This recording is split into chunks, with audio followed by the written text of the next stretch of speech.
ዛሬውማ ይለያል ያበደ ነው ማለት ነው።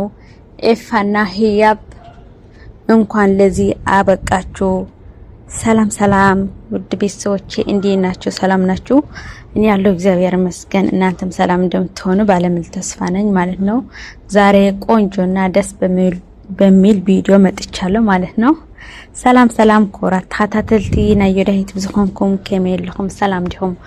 ኣነ ሰላም እግዚአብሔር ይመስገን። ንስኻትኩም ለኣብ ዘለኹም ወሰላምኩም ብዝሕ ትርፍ ይበለለይ እንዳልኩ ለማ ዓንቲ በሓድሽ ቪድዮ መጽየኩም ኣለኹ። ነዛ ቪድዮ ክጅምር ከለኹም ላይክ ብምግባር ጀምሩ ኢኹም ማለት እዩ። ለማ ዓንቲ በአማርኛን በትግርኛን መጽየኩም ዘለኹ ማለት እዩ። እስከ መጨረሻ ሓቢርኩም ሳይ ከም ትጸንሑ ተስፋ ይገብር ማለት እዩ። ለማ ዓንቲ ደስ ልብልና ፍልይ ዝበለ መዓልቲኡ ናይ ኤፋና ህያብ ማለት እዩ 200 ኬ እንዳኽበር እዮም ማለት እዩ። ብጣዕሚ ደስ ልብል ነገር እዩ። ኤፋና ህያብ ከም ትንፈልጦም ብጣዕሚ ደስ ዝብሉኻ ፍቁራት እዮም ማለት እዩ። ብጣዕሚ ካብ ዩቲዩበራት ኣነ ልከታተሎም ናይ ኤፋ ናይ ሊሊ ኣሌክስ ህያብ ዳጊ ኩሎም እዚኦም ልከታተሎም እየ ማለት እዩ። ብጣዕሚ ከዓኒ ልፈትዎም እየ ለኽብሮም ኣብዚ በቂዖም ኣብዚ ደረጃ እዚ በፂሖም ክሪኦም ከለኹ ከዓኒ ብጣዕሚ ደስ ይልን ማለት እዩ። እንኳዕ ደስ በለኩም ካብዚ እንዳዓሊ ኣብዚ ላዕለ ደረጃ በፂሕኩም ክሪኦኩም ተስፋ ይገብር ማለት እዩ። እምበር ከምቲ ንፈልጦም ከምዚ ንሪኦ ዩቲዩብ ቀሊል ኣይኮነይ። ብዙሕ ዓይነት መስዋእቲ ኢኻ ትኸፍለሉ፣ ብዙሕ ውፃእ ውረድ፣ ብዙሕ ፀርፊ፣ ብዙሕ ነገር፣ ብዙሕ ገፅ ምርኣይ ኢኻ ትረክብና። ንሱ ከይገደቦም ፀርፊ ከይገደቦም ትመከራታት ዘሎ ይኹን ብዙሕ ነገራት ከይገደቦም ኣብዚ በፂሖም እዮም እያ። ብጣዕሚ ጠንካራታትና ገወዛት እዮም ማለት እዩ። ሰብ ሰሪሑ ተለዊጡ ክትሪኦ ከለኻ ብጣዕሚ ደስ ልብል ነገር እዩ። ኣብዚ ሰዓት እዚ ካብ ስደት ምስዳት ኣብ ዓድኻ ኮይንካ ፅዒርካ ላዕሊ ታሕቲ ኢልካ ኣብ ላዕለ ደረጃ ክትበፅሕ ከለኻ ብጣዕሚ ካብ ዝዓቢ ደስታ የለና ቀጽልሉ እያኸሎም ዝደሊ ማለት እዩ። መብዛሕቲኹም እንኳ ያው ህያብና ኤፍሬም ትፈልጥዎም ምስ ሊልና ኣሌክስ ይመጽኦም ምስ ዳጊ ይመጽኦም ናብ ትግራይ እውን ከይዶም ነይሮም ናይ ኤፋ ተስታውስቲ ኮይንኩም ብዙሕ መስታወስታት ኣለውና ብትግርኛ ናሳዕስዐ ምስ ህያብ ከይኑ ካብኡ ለጥሕሎም ምብላዕ ዓብይዎ ብዙሕ በቃ ማለት ብዙሕ ደስ ዝብሉ ነገራት ኣለውምና ሕጂ ድማ ከምዚ ትሪእዎም ዘለኹም ናይ ደስታኦም መዓልቲ እዩ ማለት እዩ። ብጣዕሚ ድምቕ ሽብርቅ ኢሎም ማለት እዩ መጽኦም ኣለዉ ማለት እዩ። ብጣዕሚ ደስ ልብል ነገር እዩ። ካብዚ ንላዕሊ ደስ ልብል ቪድዮታት ዘዘናግዑ ይሰርሑ እዮም እውን ብጣዕሚ ዘዘናግዑ ቪድዮታት ብጣዕሚ ዘስሕቁ ማለት እዩ። ብዛዕባ ትምህርቲ እውን ብዙሕ ዘለዎም ይሰርሑ እዮም ማለት እዩ። ሕዚ እውን ካብኡ ዝበልፅ ካብኣቶም ሲ ብዙሕ ነገር ክንመሃር ንኽእል ኢና ማለት እዩ። ካብ ኤፋና ህያብ ካብ ዝተፈላለዩ ዩቲዩበራት ነናይ ባዕሉ ትምህርቲ ኣለዎ። ካብ ሓደ ስኦይልና ብሕማቕ ነገር ብቻ ዘይኮናስ ብፅቡቅ ዓይን እንድሕርኢናዮ ካብኣቶም ካፍቶም ዝሰርሕዎ ዩቲዩበራት ብዙሕ ነገር ከም ንወስድ እርግፀኛ እየ ማለት እዩ። እያንዳንዳ ሓንቲ ቪድዮ ዝሰርሕዋሲ ካብኣ ትምህርቲ ክንወስድ ንኽእልና። ካብዙ ብዙሕ ዘይጠቅም ዝሰርሕዋ ሓንቲ መዓልቲ ትጠቅም ቪድዮ ክሰርሑ እዮም ማለት እዩ። ብዓብዩ እኳሲ ሰሪሕካ ንባዕልካ ከም ትኸውን ሰሪሕካ ከም ትልወጥ ኣብ ዓድኻ ኮይንካ ሰሪሕካ ከም ትልወጥ ካብኣቶም ክንመሃር ንኽእል ኢና ማለት እዩ። ካብ ስደት በተለይ ኣብዚ ሕዚ ስደት እዚ መብዛሕትኡ ሰብ ብስራሕ ምስኣን ብጭንቀት እዩ ሂወቱ ዘሕልፍ ዘሎ ብዙሕና ኣብ ዓድኻ ኮይንካ ተስፋ ከይቆረፅካ ንባዕልኻ ኮይንካ ንቤተሰብካ ኮይንካ ንሰብካ ክትኮን ከለኻ ልመስልዎሲ የለን ቤተሰብ ማለት እዩ። ብጣዕሚ ጎዛት እዮም ማለት ከይድ ነቅዎም ክሓልፍ ኣይክእልን ማለት እዩ።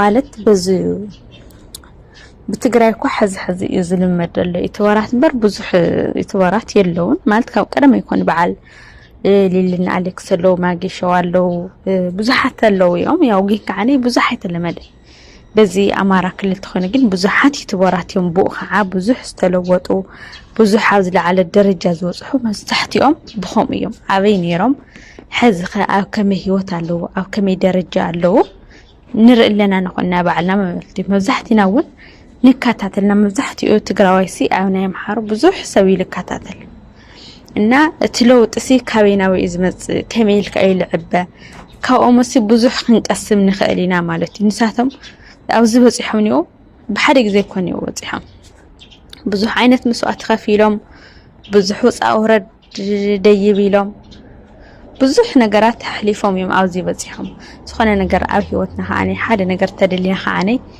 جدنيو مكرخ نحل فينا شجرك نحل فينا وتأورك نحل فينا كسكاو تندولي نبصحكين تسفخي قرطنا مقعاز يدلينا مالتي بتسفى بحبو كنقعاز لنا مالتي زيك عن هيوت تقليا منبار تقليا منبار سي كم زد الخيا أيكوني تتاقلك أخات نبر وزع عالم زياسي تتاقلك تواقي أخات نبر مالتيو كوفيلو أبدل درجة زبط حساب يلن ثم أبدلا على أوعوي درجة زلو كاسي بزوح عينت مأسواتات كوفيلوم كخفلوه أنت حد زي اللي سمعه تمرتلسي بتعمل جرمني لعلات درجان كلو ناي تحطات ما نمسك صرح لي خيل لصرحه بزحات اللو ناتاتهم تسمع خلي خاص النفس خاصي كم من مغاليت وطرة لعلات كلو كان الساتهم أو تحت سو تجازيهم تقاطيرهم لصرح اللو يوم مالتيو نمنتي نتعلى ما أمن مهرام أو جلي ودرجان مصح تيزا صريحهم كسخ علم سلالي خيل كسرحوا جدا سلالخانم كسرحوا بزحات اللونا كنزي عين التمرتي كتوصل كلها كترق خلها نوسخة بتعميخها انتو لها مالتي بتعميخها تقنطط عنا انتاي كفيل دالي زخون يخون كتسرح تخوينها حما يخون صبو يخون كيبالكا تسرحيها بيشان نسو زقود دا يخون نسو حاوح ما أنا قرزوات يخون نسو زصال أيخون زي إنه على خان نسوي زصال نسوي زقود تخينو تسرت خين خان حل خاونا يعرف الكات نمنتاي نخم خالو ولا ود سوي جودي أخذ صرحسي حل نخاون عرفتي والكان على ولا زاجين كس كابي هو زل خاص صريح خا كتنا برسل زل كا قدني هاك تصرح مالتي إن إفان هي ودما بزقر مالتيو عاوزي بصيحهم دس بلول مسبركة مارك حسن ماهي كلهم كينهم بزحات وني هلو يوم سبسب يوم يوم زحلفوا واللوم مالتيو إفانا هي ودما تمر يوم حدا خوينهم مالت كابزن على حدا يلاقين كعني كم تقول لسب مشم دحر تمرع لي تمرع خاصي جانا أيومي خاصة تقيل كتحسونا تمر يوم نمر أيوك عنا مالتي كابزن علي